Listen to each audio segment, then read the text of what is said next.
ओम नमः शिवाय। शिव महापुराण रुद्र संहिता पहला अध्याय। जो विश्व की उत्पत्ति, स्थिति, लय आदि के एकमात्र कारण है। गौरी गिरिराज कुमारी उमा के पति हैं, तत्वज्ञ हैं, जिनकी कीर्ति का कहीं भी अंत नहीं, जो माया के आश्रय होकर भी उससे अत्यंत दूर हैं, जिनका स्वरूप अचिंत्य है, उन विमल बोध स्वरूप भगवान शिव को मैं नमन करता हूँ। मैं स्वभाव से ही उन अनादि शांत स्वरूप एकमात्र पुरुषोत्तम शिव की वंदना करता हूँ, जो अपनी माया से इस संपूर्ण विश्व की सृष्टि करके आकाश के भांति इसके भीतर और बाहर स्थित हैं। जैसे लोहा चुंबक से आकृष्ट होकर उसके आसपास ही रहता है, उसी प्रकार ये सारे जगत सदा सब और जिनके आसपास ही भ्रमण करते हैं, जिन्होंने अपने से ही इस प्रपंच की रचना की है, जो सबके भीतर अंतर्यामी रूप से विराजमान है तथा जिनका अपना स्वरूप अत्यंत गूढ़ है, उन भगवान शंकर को मैं सादर वंदन करता हूँ। व्यास जी कहते हैं, जगत के पिता भगवान शिव, जगन माता कल्याणमयी पार्वती तथा उनके पुत्र गणेश जी को नमस्कार। हम इस पुराण का वर्णन करते हैं। एक समय की बात है, नैमिषारण्य में निवास करने वाले शौनक आदि सभी मुनियों ने उत्तम भक्ति से सूत जी से पूछा। ऋषि बोले, हे महाभाग सूत जी, हे विद्वान, अब आप भगवान शिव के परम उत्तम स्वरूप का वर्णन कीजिए, साथ ही शिव और पार्वती के दिव्य चरित्रों का श्रवण कराइए। हम पूछते हैं कि निर्गुण महेश्वर लोकों में सगुण कैसे हो गए। हम सब लोग इस पर विचार करना चाहते हैं। हम लोग इस पर विचार करते रहने पर भी शिव तत्व का रहस्य नहीं समझ पाते।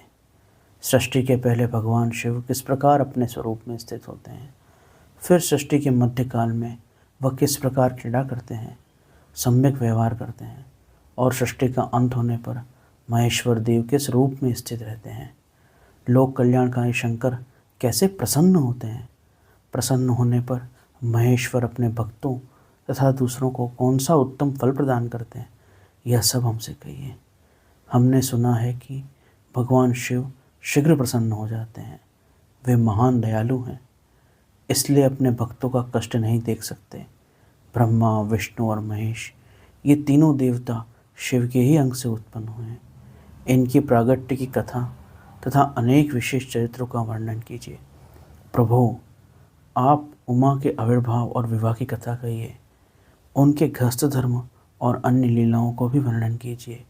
हे निष्पाप सूत जी, आपको ये सब कथाएं और दूसरी भी बातें जो भगवान शिव से संबंधित है, हमें अवश्य बतानी चाहिए।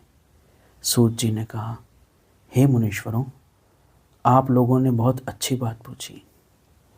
भगवान सदाशिव की कथा में आप लोगों की बहुत निष्ठा है, इसलिए आप धन्यवाद के पात्र हैं।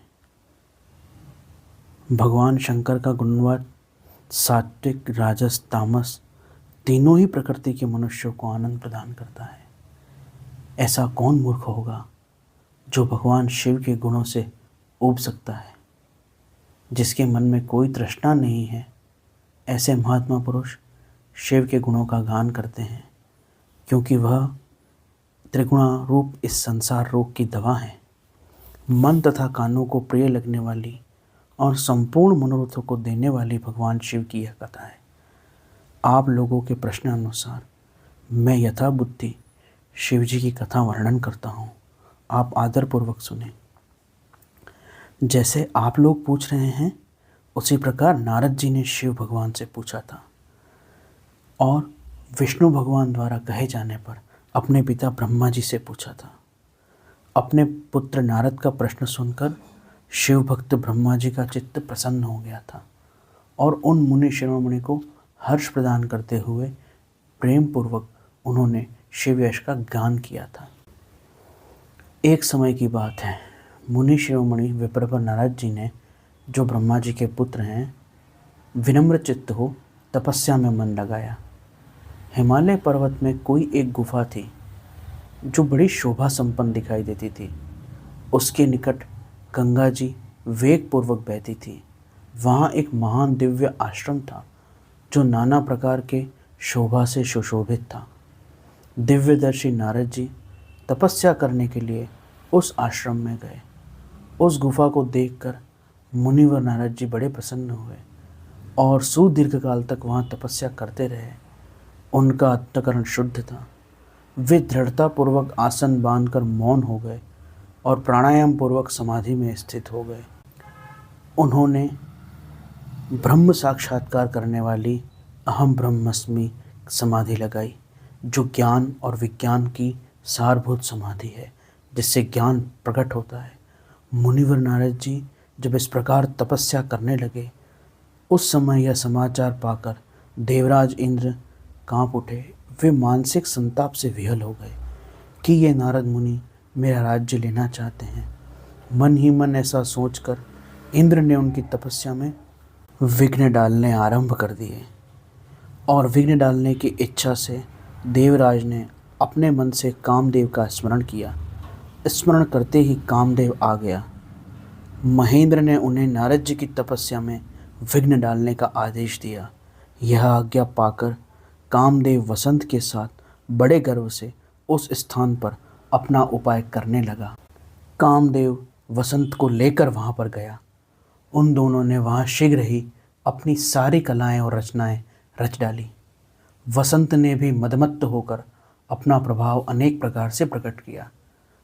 मुनीश्वरों, कामदेव और वसंत के अथक प्रयत्न करने पर भी नारद मुनि के चित्त में विकार उत्पन्न नहीं हुआ। महादेव जी के अनुग्रह से उन दोनों का गर्व और घमंड चूर चूर हो गया एवं नारद जी समाधि में स्थित रहे। उनके मन में तनिक भी विकार उत्पन्न नहीं हुआ। शौनकादि महर्षियों, ऐसा होने में जो कारण था उसे आदरपूर्वक सुनो। भगवान शिव शंकर की कृपा से, महादेव जी की कृपा से नारद मुनि पर कामदेव का कोई प्रभाव नहीं पड़ा। पहले उस आश्रम में कामशत्रु भगवान शिव ने उत्तम तपस्या की थी और वहीं उन्होंने मुनियों की तपस्या नाश करने वाले कामदेव को शीघ्र ही जलाकर भस्म कर दिया था। उस समय रति कामदेव को पुनः जीवित करने के लिए देवताओं से प्रार्थना करने लगी। तब देवताओं ने समस्त लोकों का कल्याण करने वाले भगवान शंकर से याचना की। उनकी याचना करने पर वे बोले, देवताओं, कुछ समय व्यतीत होने के बाद कामदेव तो जीवित हो जाएंगे, परंतु यहाँ उनका कोई उपाय नहीं चल सकेगा। हे देवताओं, यहाँ खड़े होकर लोग चारों ओर जितनी दूर तक भूमि को नेत्रों से देख पाते हैं, वहाँ तक कामदेव के बाणों का प्रभाव नहीं चल सकेगा, इसमें संशय नहीं है। भगवान शंकर की इस उक्ति के अनुसार उस समय वहाँ नारद जी के प्रति कामदेव का निजी प्रभाव मिथ्या सिद्ध हुआ। वे शीघ्र ही स्वर्गलोक में इंद्र के पास लौट गया। वहाँ कामदेव ने अपना सारा वृत्तांत और मुनि का प्रभाव कह सुनाया। तत्पश्चात इंद्र की आज्ञा से वे वसंत के साथ अपने स्थान को लौट गए। उस समय देवराज इंद्र को बड़ा विस्मय हुआ। उन्होंने नारद जी की प्रशंसा की, परंतु शिव की माया से मोहित होने के कारण वे उस पूर्व वृत्तांत को स्मरण न कर सके। वास्तव में इस संसार के भीतर सभी प्राणियों के लिए शंभु की माया को जानना अत्यंत कठिन है। जिसने भगवान शिव के चरणों में अपने आप को समर्पित कर दिया है, उस भक्त को छोड़कर सारा जगत उनकी माया से मोहित होता है। नारद जी भी भगवान शंकर की कृपा से वहाँ चिरकाल तक तपस्या में रहे। जब उन्होंने अपनी तपस्या को पूर्ण समझा, तब वे मुनि उससे विरत हो गए। कामदेव पर मेरी विजय हुई, ऐसा मानकर उन मुनीश्वर के मन में गर्व हो गया। भगवान शिव की माया से मोहित होने के कारण उन्हें यथार्थवान का ज्ञान नहीं रहा। वे ये नहीं समझ सके कि कामदेव जी के पराजित होने में भगवान शिव जी की का प्रभाव कारण है। उस माया से मोहित हो मुनि शिरोमणि नारद अपना काम विजय संबंधित वृत्तांत बताने के लिए तुरंत ही कैलाश पर्वत पर गए। उस समय में विजय के मत से उन्मत्त थे। वहाँ रुद्रदेव को नमस्कार करके गर्व से भरे हुए मुनि ने अपने आप को महात्मा मानकर, अपना ही प्रभाव समझकर, कामदेव पर अपने ही प्रभाव से विजय हुई है ऐसा समझकर उनसे सारा वृत्तांत कह सुनाया। वह सब सुनकर भक्तवत्सल भगवान शंकर ने नारद जी से, जो अपनी ही माया से मोहित होने के कारण काम विजय के यथार्थ कारण को नहीं जानते थे और अपने विवेक को भी खो बैठे थे, कहा। भगवान शिव बोले, तात नारद, तुम बड़े विद्वान हो, धन्यवाद के पात्र हो, परंतु मेरी यह बात ध्यान देकर सुनो। अब से फिर कभी ऐसी बात कहीं भी न कहना, विशेषतः भगवान विष्णु के सामने इसकी चर्चा कदापि न करना। तुमने मुझसे अपना जो वृत्तांत बताया उसे पूछने पर भी दूसरों के सामने मत कहना। यह सिद्धि संबंधित वृत्तांत सर्वथा गुप्त रखने योग्य है, इसे कभी किसी पर प्रकट नहीं करना चाहिए। तुम मुझे विशेष प्रिय हो, इसलिए अधिक जोर देकर मैं तुम्हें यह शिक्षा देता हूँ और इसे न कहने की आज्ञा देता हूँ, क्योंकि तुम भगवान विष्णु के भक्त हो और उनके भक्त होते हुए ही मेरे अनुगामी हो। इस प्रकार बहुत कुछ कहकर और समझाकर संसार की दृष्टि करने वाले भगवान रुद्र ने नारद जी को शिक्षा दी। अपने वृत्तांत को गुप्त रखने के लिए उन्हें समझाया, परंतु वे शिव की माया से ही मोहित थे, इसलिए उन्होंने उनकी दी हुई शिक्षा को अपने लिए हितकर नहीं माना। उसके बाद नारद जी ब्रह्मलोक में गए।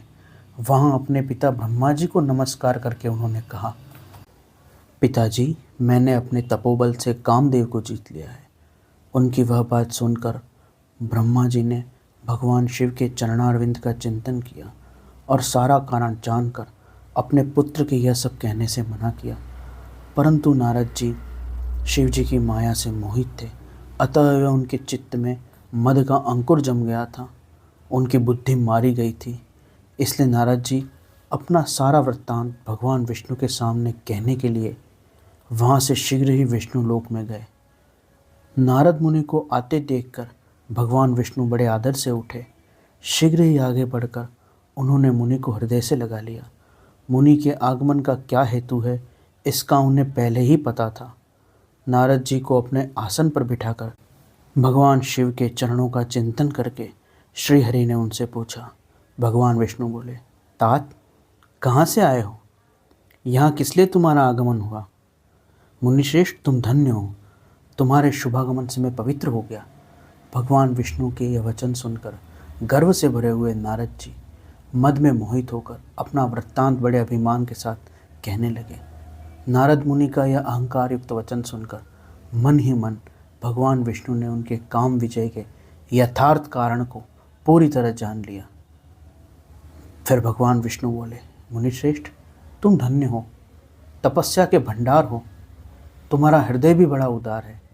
मुने, जिसके भीतर भक्ति, ज्ञान, वैराग्य, तपस्या नहीं होते, उसी के मन में दुखों को देने वाले काम, क्रोध, मोह आदि विकार होते हैं। तुम तो नैष्टिक ब्रह्मचारी हो, सदा ज्ञान वैराग्य से युक्त हो, फिर तुम्हें काम विकार कैसे आ सकता है?